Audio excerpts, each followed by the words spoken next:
Quem é Deus acima do Senhor? Quem é rocha como nosso Deus?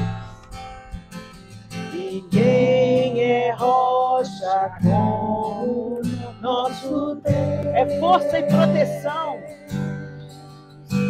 É força e proteção. Ele é a torre de libertação. Ele é a torre de libertação. Para quem confia no Senhor. Para quem confia no Senhor. Quem é Deus acima do Senhor? Quem é Deus acima do Senhor? E quem é rocha como nosso Deus? Quem é rocha? E quem é rocha como nosso Deus? Me treina para lutar. Me treina para lutar. Me mostra onde devo andar. Me mostra onde devo eu andar. Glórias ao nome do Senhor. Deu para aprender, gente? Então vamos repetir. Quem é rocha acima do Senhor? Quem é Deus acima do Senhor? Quem é rocha como nosso Deus? E quem é rocha como nosso Deus? É força e proteção. Ele é a torre de libertação. É força e proteção. Ele é a torre de libertação. Para quem confia no Para Senhor. quem confia no Senhor. Quem é Deus acima do Senhor? Quem é Deus acima do Senhor? E quem é rocha como nosso Deus? E quem é rocha como nosso Me Deus? treina para lutar. Me mostra onde devo eu andar. Me treina pra lutar. Me mostra onde devo eu andar. Glórias ao nome do Senhor. Glórias ao nome do Senhor. Me treina para lutar. Me treina pra lutar. Me mostra onde devo eu andar. Glórias ao nome do Senhor.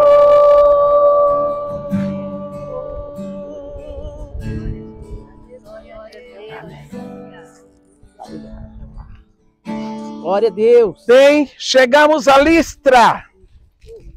Um dia também nossos irmãos chegaram a Listra. Nós sabemos, a Bíblia diz que quando eles descobriram. A Bíblia diz em Atos 14, no versículo 4. Mas dividiu-se o povo da cidade de Icônio. Uns eram pelos judeus, outros pelos apóstolos. E como surgisse um tumulto dos gentios e judeus, associados com as autoridades para os ultrajar e apedrejar, sabendo eles, fugiram para Listra e Derbe, cidades da Licaônia e circunvizinhança, onde anunciaram o evangelho. Então, agora nós passamos em Derbe e chegamos em Listra e vamos falar desse momento no ministério do Espírito Santo através de seus dois missionários. A Listra era uma cidade, não é, da província romana da Galácia, como também Icônio, e ficava contando-se a 18 milhas a sudoeste de Icônio.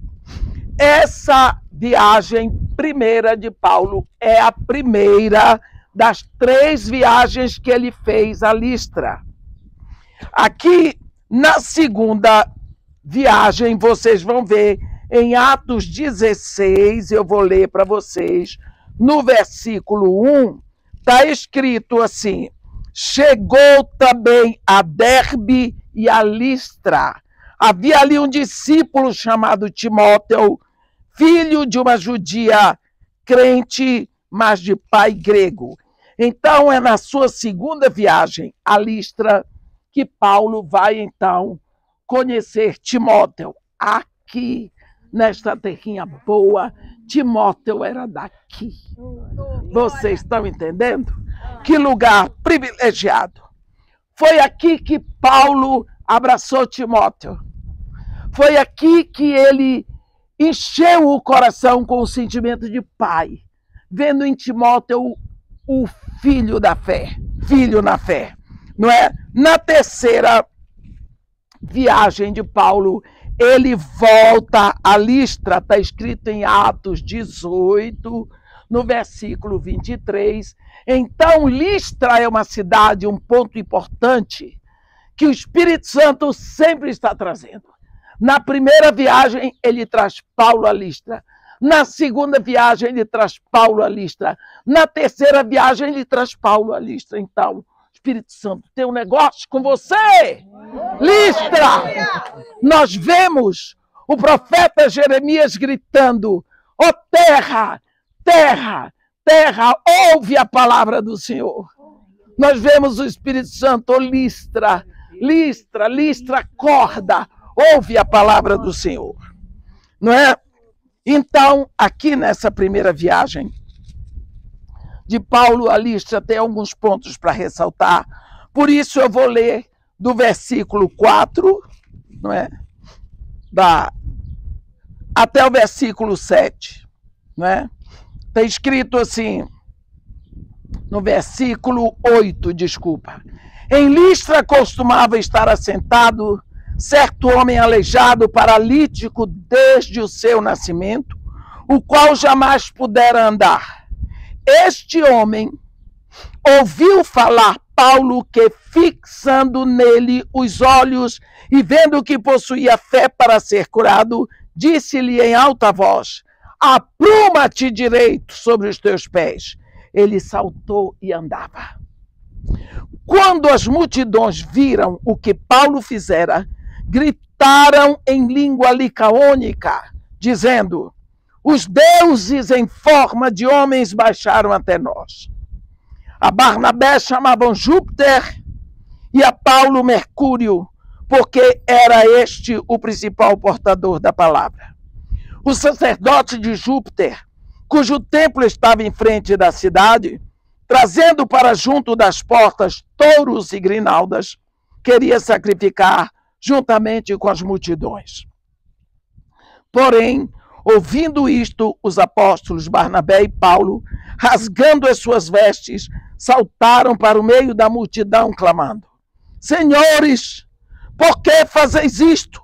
Nós também somos homens como vós, sujeitos aos mesmos sentimentos, e vos anunciamos o evangelho, para que destas coisas vãs vos convertais ao Deus vivo, que fez o céu, a terra e o mar e tudo o que há neles, o qual, nas gerações passadas, permitiu que todos os povos andassem nos seus próprios caminhos. Contudo, não se deixou ficar sem testemunho de si mesmo, fazendo bem, dando-vos do céu chuvas e estações frutíferas, enchendo o vosso coração de fartura e de alegria. Dizendo isto, foi ainda com dificuldade que impediram as multidões de lhes oferecerem sacrifícios. Sobrevieram, porém, judeus de Antioquia e Icônio, e instigando as multidões e apedrejando a Paulo, arrastaram-no para fora da cidade, dando-o por morto. Rodeando-o, porém, os discípulos, levantou-se e entrou na cidade. No dia seguinte, partiu com Barnabé para Derbe, e tendo anunciado o evangelho naquela cidade e feito muitos discípulos, voltaram para Listra, Icônio e Antioquia. Então, nós vamos ver que tanto Paulo, tanto Pedro quanto Paulo tiveram esse tipo de encontro com o milagre. Lá em Atos 14 diz, em Listra costumava estar assentado certo homem que era aleijado, paralítico desde o seu nascimento, o qual jamais pudera andar. Nós vemos Pedro em Atos 3:2. Quando ele entra, havia um culto da hora nona, que é 3 horas da tarde, pelos pecados ocultos, e Pedro e João subiam ao templo naquele momento, quando encontraram aquele coxo de nascença que era levado diariamente e posto à porta do templo chamada Formosa, não é? E este homem aqui em Listra ouviu falar. Paulo fixou nele os olhos, não é? E disse em alta voz, apruma-te, direito sobre os teus pés. Ele saltou de uma vez, ele não deu desculpas. Ele podia ter dito, olha, mas eu não posso andar, como é que eu vou me aprumar? Eu nunca andei. Não, ele tinha fé. Paulo mandou e ele obedeceu e andou. Nós vemos Pedro, a Bíblia diz que Pedro olhou para aquele aleijado e disse para ele, olha para nós. E ele olhou, esperando receber uma esmola. E Pedro disse, não possuo nem prata nem ouro para te dar, mas o que tenho eu te dou, em nome de Jesus Cristo, o Nazareno, anda. Deu uma ordem e ele andou. Lógico, aqui nós vemos que a multidão se empolgou. Normalmente, Paulo e Barnabé, eles quando entravam numa cidade, eles procuravam uma sinagoga, mas aqui não. Aqui eles vão direto para os gentios. Nós vemos que quando eles chegam aqui, eles já passaram por Antioquia e eles já sacudiram a poeira dos pés, porque quando eles saem de Pafos, eles atravessam para o continente novamente, eles chegam em Perge, na região da Panfilha, e de lá eles vão para Antioquia. Problema em Antioquia, eles correm para Icônio. Problema em Icônio, eles correm para Derbe e Listra. Então, aqui eles já tinham sacudido a poeira dos pés na perseguição de Antioquia. Eles chegam em Listra e eles não estão se dirigindo a uma sinagoga. Eles estão no meio dos gentios. Eu quero dizer para vocês que eu me empenhei e eu pesquisei, foi muito, sobre isso. Eu pesquisei sobre esse negócio. Eu passei um dia inteiro na livraria de Westminster, na Inglaterra, só buscando literatura sobre esses negócios que eu estou dizendo aqui, porque a pastora Helena e o pastor João, eles me confiaram essa responsabilidade. Então, eu fui pesquisar. Então, tem muitas coisas que se dizem, mas a melhor delas é que eles estavam num lugar onde supostamente era um mercado público. Era um lugar público onde todos iam. E em frente, do outro lado, tinha o templo de Zeus. Não é? E nesse lugar público nós vemos até hoje. Se você vai numa cidade do interior, no lugar mais central tem uma catedral. Tem a igreja do santo da cidade. E nesse lugar tinha esse lugar onde todo mundo ia, ele estava no mercado. Então, aquele homem aleijado de nascença ali em Listra era conhecido de todos. Conhecido de todos. E não era uma sinagoga. Talvez eu botei aqui a praça do mercado. E a multidão, quando viu o milagre que aconteceu, todo mundo ficou maravilhado. Todo mundo ficou extasiado. Mas eles olharam aquele evento pela lente da sua mitologia religiosa, porque era o único referencial que eles tinham. E imediatamente eles identificaram Barnabé como Júpiter, que é Zeus, e é o chefe dos deuses. E Paulo, que era o pregador, o homem da palavra, como Mercúrio ou Hermes, o mensageiro de Deus, porque era ele que falava. Júpiter era o patrono deste lugar, era o patrono de Listra. Para que não dizer padroeiro de Listra, não é? E agora surge a grande oportunidade para que o sacerdote, chefe do templo, viesse para conduzir o povo a honrar o seu padroeiro.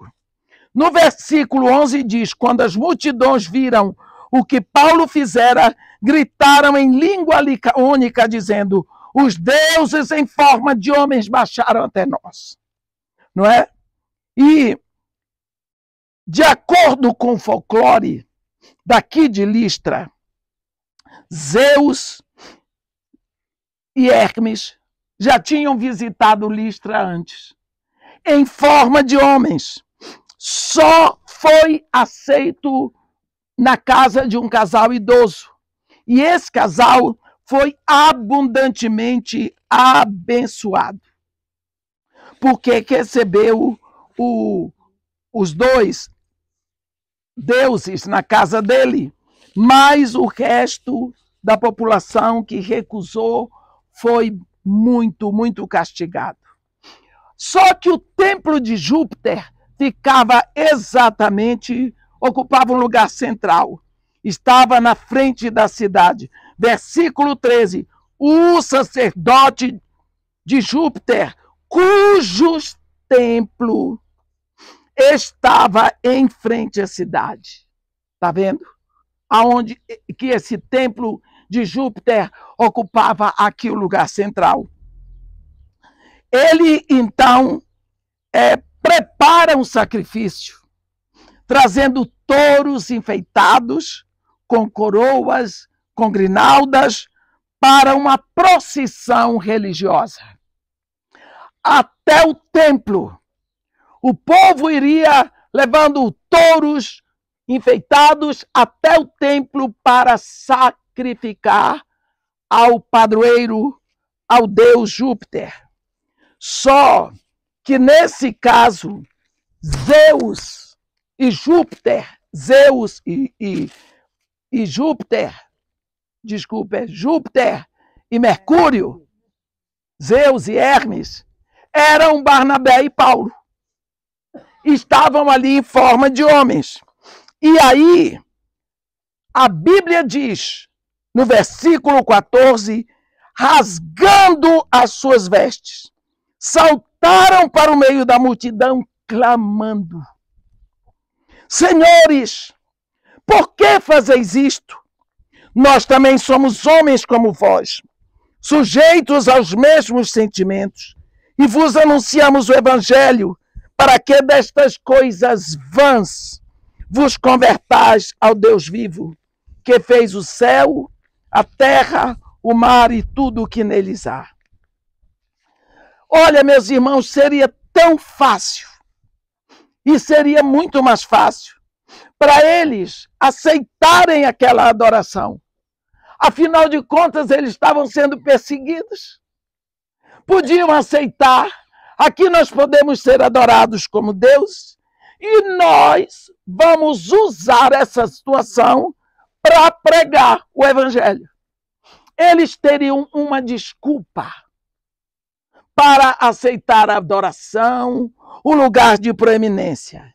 Mas esse não é o método da luz. Esse não é o método da verdade. Isso é engano, e Deus não precisa dos nossos métodos, Deus não precisa das nossas mentiras. Paulo ali apontou para o Deus verdadeiro, para o Deus criador. É tão lindo nós vermos. Quando Deus quer falar para nós dele, Ele fala de coisas tão simples. Você vê Jó. Jó começou a falar, perguntar. Não é? Ah, se eu soubesse onde eu poderia achar, eu me achegaria ao seu tribunal. Mas se eu olho para frente e não está, atrás não diviso. Se opera à direita, eu não vejo. À esquerda, eu não percebo.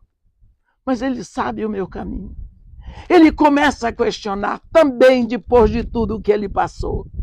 No capítulo 38 de Jó, você vê Deus virar a mesa com Jó e dizer: chega, Jó!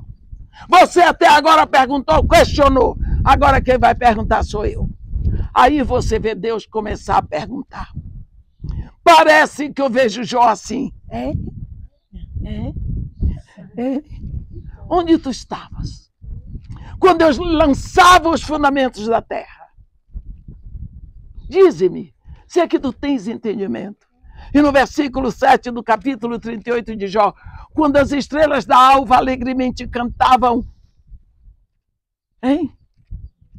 e desfilavam todos os filhos de Deus. Deus leva Jó a olhar para as formigas, para olhar para a velocidade da avestruz, para olhar para o crocodilo. Chegou ao ponto dele dizer: Jó, acaso a chuva tem pai? Ele leva Jó a olhar as coisas pequenas que ele criou. Porque nós queremos olhar coisas tão grandes. Ele diz: eu criei isso tudo, Jó. E ele chama a atenção para o Deus Criador. E Jó no final diz: eu te conhecia de te ouvir, mas agora os meus olhos te veem. Olha aqui, olha ali. Não é? Paulo, lá no capítulo 17 de Atos, quando ele se encontra no Areópago,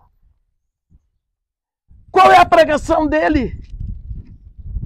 Senhores atenienses, em tudo vos vejo acentuadamente religioso, porque passando e observando os lugares do vosso culto, encontrei também entre eles um lugar escrito ao Deus desconhecido, pois é precisamente este que eu vos anuncio.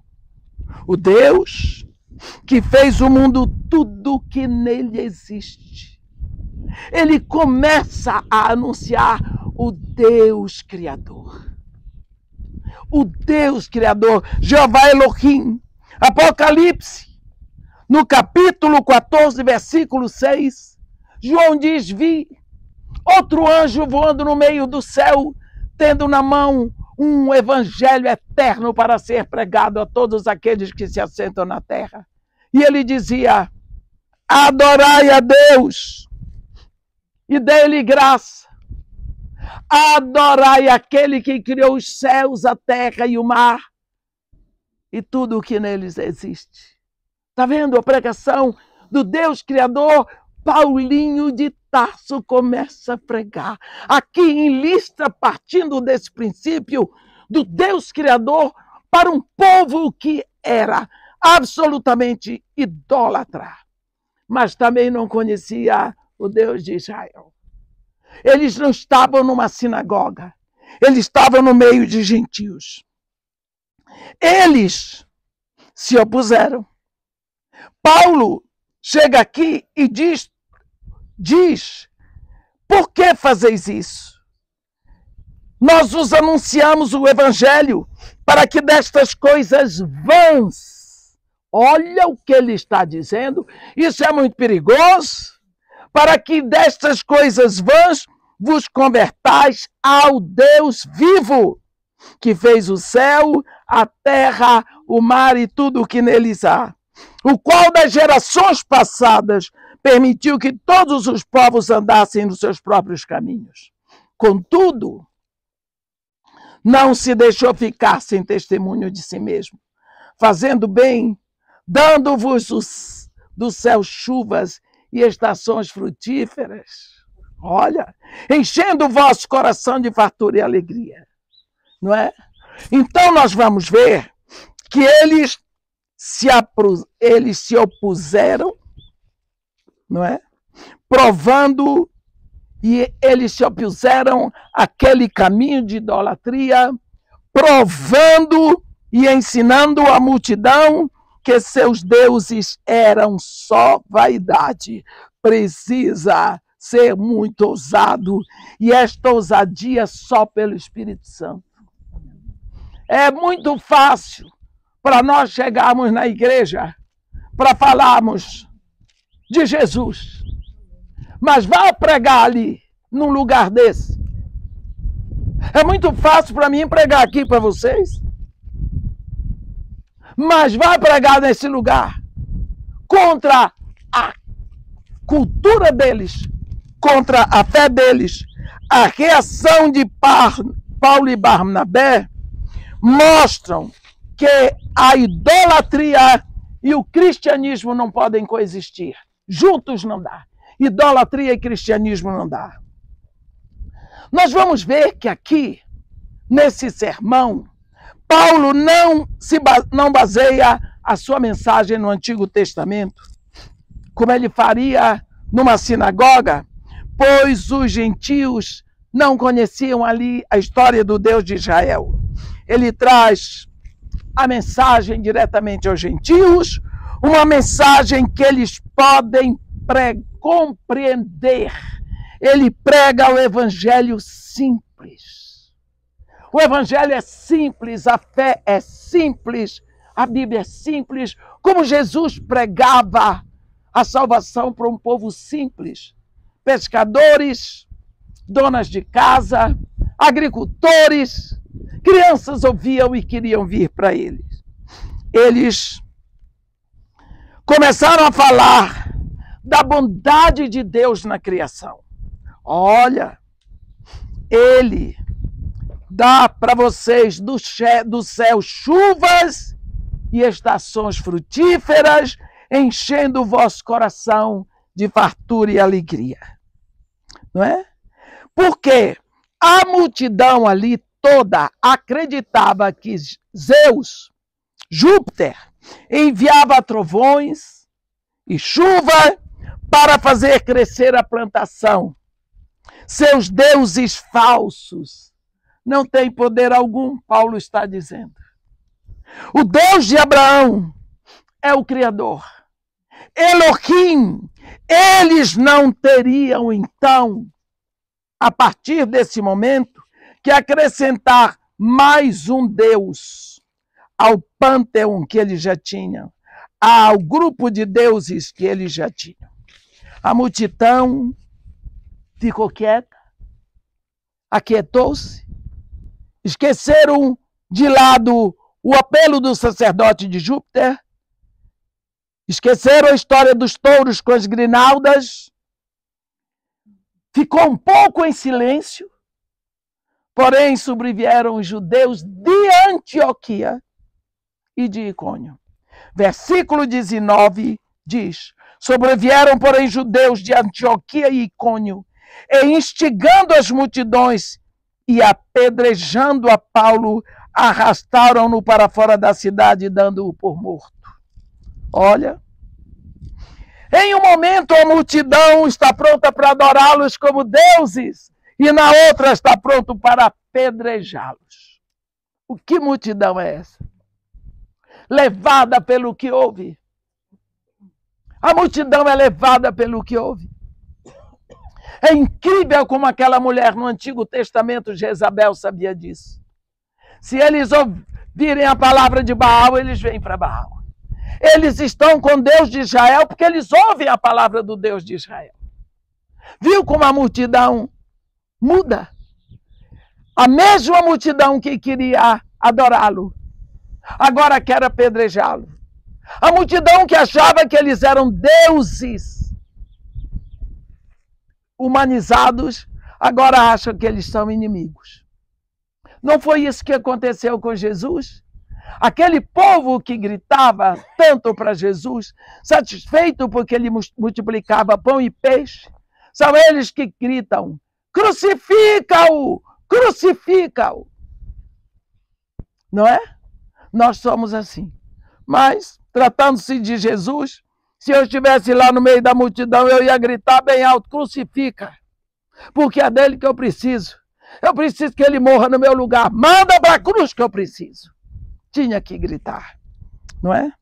Alguns crentes de Listra vieram e certamente oraram a Deus. E Deus levantou. Existe um grande número de teólogos que acham que Paulo foi apedrejado e morto e jogado fora da cidade. A Bíblia diz aqui: sobrevieram, porém, judeus de Antioquia e Icônio, instigando as multidões e apedrejando a Paulo, porque Paulo era o mensageiro da palavra. Arrastaram-no para fora da cidade, dando-o por morto. Ninguém deixava um apedrejado vivo.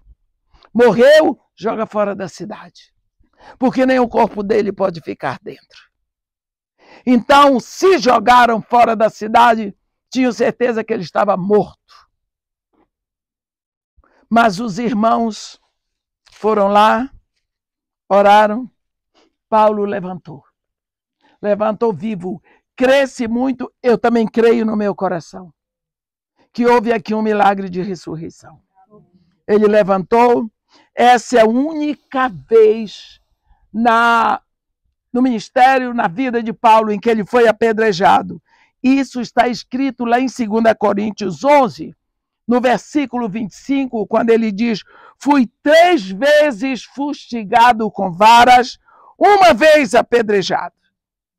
Então, essa única vez que ele fala que foi apedrejado foi exatamente aqui em Listra, na sua primeira viagem. Esse acontecimento aqui em Listra pode ter tocado o coração de Timóteo, porque nós lemos na segunda carta que ele escreve para Timóteo, no capítulo 3, versículo 10, tu, porém, tens seguido de perto o meu ensino, procedimento, propósito, fé, longanimidade, amor, perseverança, as minhas perseguições, os meus sofrimentos, os quais me aconteceram em Antioquia, Icônio e Listra. 2 Timóteo 3:10.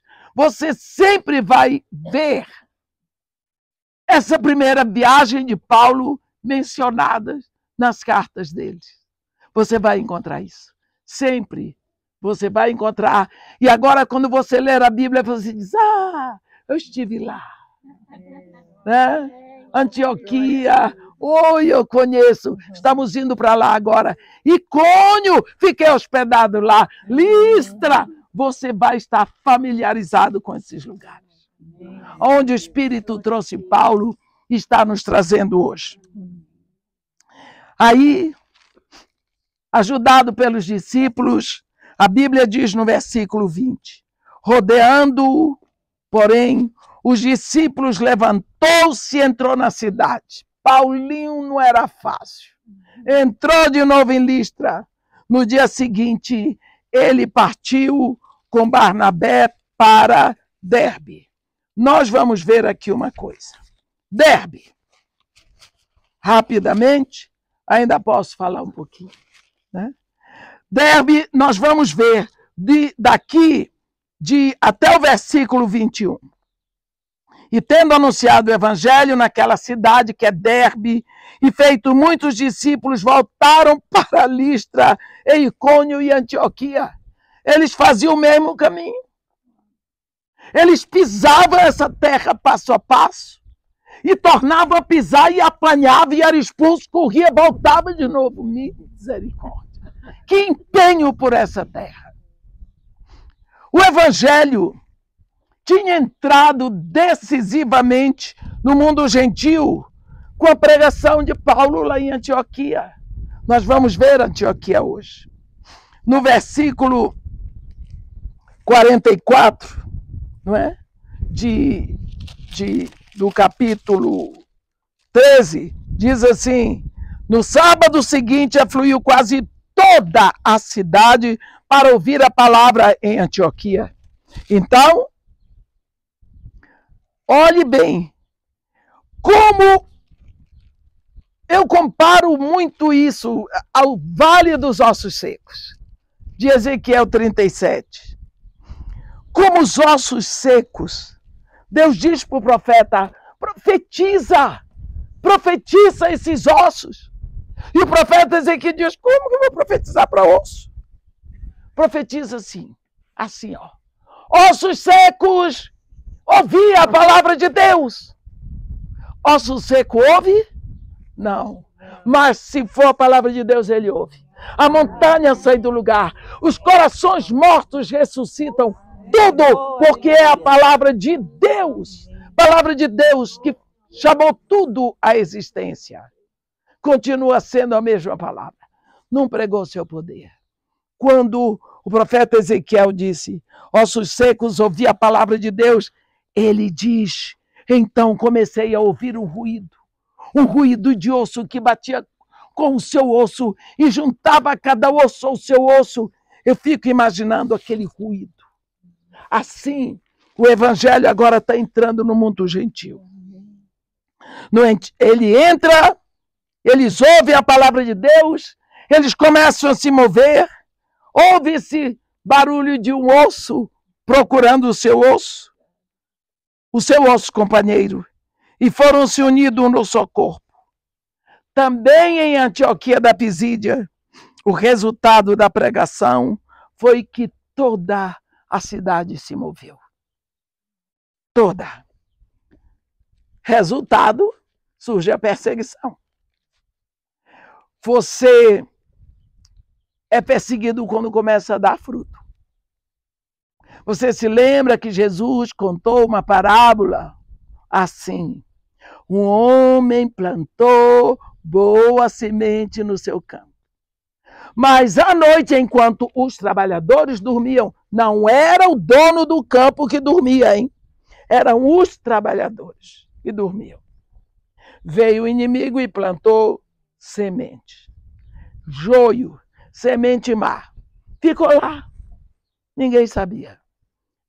Jesus Cristo, que nunca dá um fora, eu fico impressionado com ele. Ele disse assim, quando o trigo começou a frutificar, apareceu o joio. Pronto. O joio só aparece na hora que começa o trigo a frutificar. Enquanto você não começar a frutificar, que Deus lhe defenda. Né? Surge a perseguição. O império das trevas se levanta. Já tinham dado sinais em Pafos com aquele mágico, ou mágico não, que eu digo astrólogo, né? Que era o Bar Jesus, mas agora vai ficando mais visível a oposição. Não é? Satanás vai andar agora passo a passo, né? Com os missionários. Olha que companheiro. Né? Inveja. Fica com inveja. Olha o que a inveja faz. Se lembra de Caim? Caim, um adorador. Ficou com inveja do irmão, porque a vida do irmão e a oferta do irmão agradavam a Deus. E por causa da inveja planejou a morte. Não é? A Bíblia diz, no versículo 45 aqui, mas os judeus, vendo as multidões, tomaram-se de inveja e blasfemando, contradiziam o que Paulo falava. Você vê? Por inveja, eles se opõem. Não é?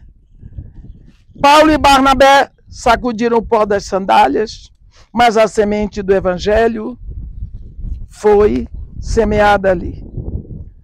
No capítulo 14, a Bíblia diz que eles desceram para Icônio, mas multidão creu, tanto de gregos como gentios. Lógico que a perseguição continua, a palavra é pregada, tem a divisão. Eles fugiram de Derbe para Listra, sempre anunciando o evangelho. Aqui entra até a ajuda de mulheres. Entra a ajuda de mulheres influentes, porque a mulher, ela influencia o marido, fica lá no ouvido. E a gente sabe como é que a gente faz isso. Né? Eu não faço mais porque não tenho marido. Né? Influencia sim, Helena. Eu sei, ué. Influencia. Eu sei, né?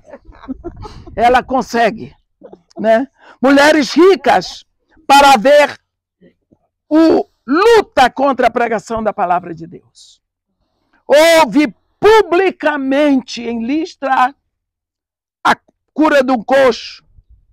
E a palavra veio direta sobre os alicerces podres da idolatria. E nesse momento os judeus de Antioquia e Icônio instigam o povo à violência. Paulo sofreu a tentativa de morte, ele é apedrejado, jogado fora da cidade, daqui de Listra. Alguns crentes irmãos os ajudaram, eles fugiram para Derbe. Derbe, a cidade onde passamos, é um nome derivado de zimbro, uma planta muito comum nessa região. Nessa época, Derbe era uma imensa e poderosa cidade fronteira, não é? Paulo e Silas também visitaram Derbe. E lá nós vemos isso em Atos. Gaio nasceu em Derbe. Acompanhou Paulo na sua viagem à Ásia. Este Gaio representava as igrejas da Galácia por ocasião da doação de ofertas das igrejas gentílicas para os santos pobres de Jerusalém. Derbe fica, como nós vimos hoje, na Turquia. Aqui nós estamos, um lugar onde houve a perseguição junto com a pregação da palavra. Sinais, prodígios e maravilhas, e uma resistência do inferno se contrapondo à pregação da palavra de Deus. Os nossos primeiros missionários sofreram. Paulo foi apedrejado. Ele foi levado até a morte. Não sabemos se ele chegou a morrer, mas ele foi levantado. E ele continuou. Nós precisamos aprender que o que aconteceu aqui em Listra não pode nos calar a nossa boca, nos deixar recuar. Ele sofreu, mas ele continuou. Apesar de sinais e prodígios públicos, como foi a cura daquele paralítico. Isso não vai impressionar. O evangelho vai ser pregado. Nós sabemos, a palavra de Deus vai ser pregada. De qualquer jeito. Jesus Cristo disse que se nós não clamarmos, as pedras clamarão. Este lugar que nós estamos é um lugar que foi um dos preferidos para a passagem de Paulo. Primeira viagem, segunda e terceira, e ele sempre vai mencionar. E Timóteo era daqui de Listra. Amém? Amém. Glória a Deus. Feche seus olhos.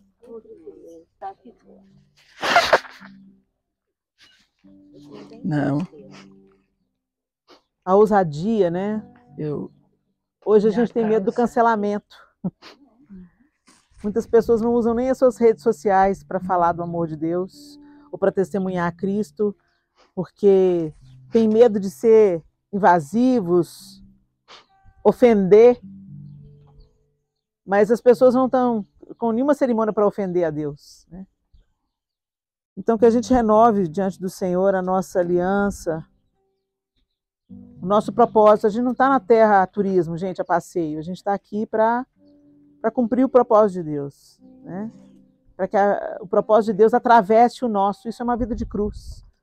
O propósito de Deus, que é vertical, atravesse a nossa intenção horizontal, né? E que a vontade de Deus se sobreponha sobre a nossa. Eu vou descer, porque muito então tempo tem uma música que é uma oração. Não canta ela hipocritamente, não canta por cantar, não. A gente está num tempo que a gente precisa de pensar melhor nas coisas que a gente está cantando, né? Porque as nossas canções são orações cantadas.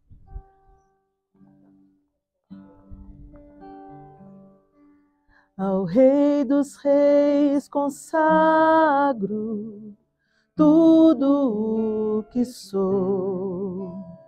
De gratos louvores transborda o meu coração.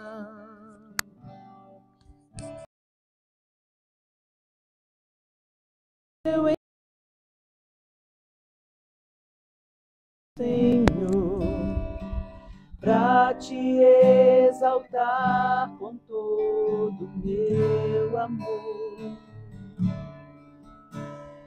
Eu te louvarei conforme a tua justiça e cantarei louvores, pois tu és altíssimo. Celebrarei a ti, ó Deus, com meu viver. Contarei as tuas obras, pois por tuas mãos foram criados terra, céu e mar e todo ser que neles há. Toda a terra celebra a ti, com cânticos de júbilo, pois tu és o Deus Criador. Toda a terra celebra a ti, com cânticos de júbilo, pois tu és o Deus que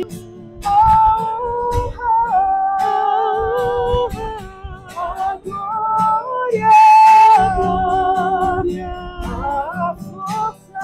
a força e o poder ao Rei Jesus e o louvor